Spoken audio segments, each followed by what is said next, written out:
नमस्कार, मैं शिखर शुक्ला और आप देख रहे हैं Bharat A to Z news. Kanpur के अधिवक्ता से माफिया बने अखिलेश दुबे की कहानी, जो वकालत की आड़ में बन बैठा मुकदमा माफिया। जी हां, सही सुना।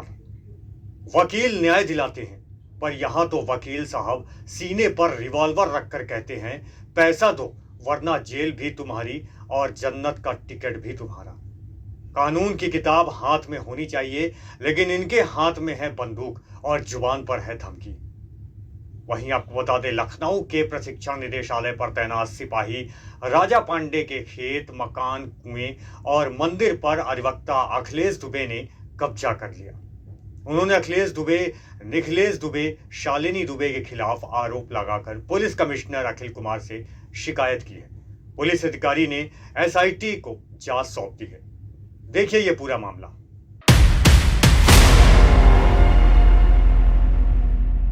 गोविंद नगर निवासी राजा पांडे के मुताबिक बिधनू के बाजपुर गांव में उनका पैतृक मकान, कुआं और मंदिर है। रमईपुर में 13 बीघा कृषि भूमि है। गांव के कल्लू व मनोज शुक्ला अखिलेश दुबे व उसके परिवार के लिए कार्य करते हैं। अखिलेश दुबे ने उन्हें मई 2006 में अपने घर बुलवाया, उनसे जमीन बेचने के लिए कहा। मना करने पर दबाव बनाकर 3.25 बीघा जमीन का सौदा 50 लाख रुपए में कर दिया। राजा पांडे के मुताबिक वह 20 जून 2006 को घर गए थे। वहां कुछ लोग असलहों से लैस होकर आए और जबरन कचहरी ले गए। उनकी 0.343 हेक्टेयर जमीन का केवल 1 लाख रुपए में सौदा कर दिया। आरोप है कि उन्हें 1 रुपए भी नहीं दिए गए। निखिलेश दुबे ने दोबारा जमीन का पैनामा कराने पर पूरी रकम देने का वादा किया था। आरोपियों ने उन्हें रुपए ले जाने के लिए 23 मई 2008 को बुलाया। वह अखिलेश दुबे के घर पहुंचे तो वहां निखिलेश दुबे, शालिनी दुबे, कल्लू और मनोज भी थे। सिपाही का आरोप है कि निखिलेश दुबे ने उनसे ये कहा कि तुम्हारे मकान पर परिवार वालों ने कब्जा कर रखा है, उसको खाली कराने के लिए मकान की लिखा पढ़ी उनके नाम कर दो। उन्होंने 15 अक्टूबर 2008 को उनके नाम लिखा पढ़ी कर दी। कोई रुपए नहीं दिए। आरोपियों से कई बार रुपए मांगे गए, लेकिन उनसे टाल मटोल की गई, उनको धमकी दी गई। अखिलेश दुबे की धमकी वाली और काली कमाई का खेल यही तक नहीं चला। उसकी काली कमाई का खुलासा जनरलगंज के कपड़ा कारोबारी संजय अग्रवाल ने किया।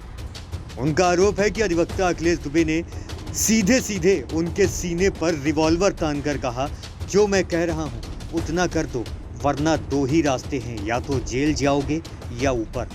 अब सोचिए, यह वकील साहब है या गैंगस्टर। और मजे की बात यह है कि उस वक्त 2-3 पुलिसकर्मी भी मौजूद थे, यानी कानून के रखवाले वहीं खड़े थे। इसे कहते हैं अंधा कानून, लेकिन आवाज किसी की नहीं निकली। संजय अग्रवाल का कहना है कि उनकी दुकान की कीमत करीब 1 करोड़ की है। उसे कब्जाने का पूरा खेल खेला गया। पहले पार्टनरशिप का लालच दिया गया, फिर आधा आधा पूंजी लगाने की मीठी मीठी बातें की गई। उन्हें अखिलेश दुबे के साकेत नगर वाले आलीशान ऑफिस में ले जाया गया, जहां प्लान समझाया गया। 50 लाख तुम्हारे, 50 लाख पार्टनर के, और अगर दुकान छोड़नी है तो पूरा 1 करोड़ मिलेगा।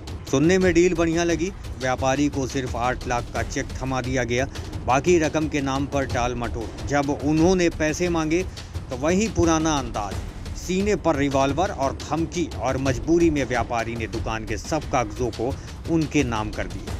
पर न पैसे मिले न पार्टनरशिप हुई, और जब वह बेचारा इंसाफ मांगने गया तो उल्टा गालियां सुननी पड़ी। इतना ही नहीं, पहले जिन पर उन्होंने मुकदमा दर्ज कराया था उनके खिलाफ हाई कोर्ट में समझौता कराने के लिए भी दबाव डाला गया, यानी गुंडागर्दी का कानून वकालत की डिग्री के साथ। अब नजर सबकी एक ही सवाल पर है, कब होगा सफाया, कब होगा अंत इस भूमाफिया के खेल का।